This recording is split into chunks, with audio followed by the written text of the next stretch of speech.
কি রে ভাই, কি চিন্তা করছিস? আর চিন্তা, কত টাকা পাবো সেই চিন্তা করছি। কিসের টাকা? আরে ওখানে যে জিমটা খুলেছে না, ওখানে ভর্তি হয়েছি, কত টাকা পাবো সেই চিন্তা করছি। ও মানে ভর্তি হলে তো টাকা দেয় জিমে, টাকা পাবি মানে? কেন মানে?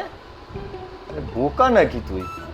এই যে আমি জিমে ভর্তি হয়েছি, আমার এই চর্বিওয়ালা শরীর নিয়ে ওখানে ভর্তি হয়েছি, ওখানে আমার যাওয়ার সাথে যে ছবি তুলেছে, সেই ছবিটা দেয়ালে চাপকেছে।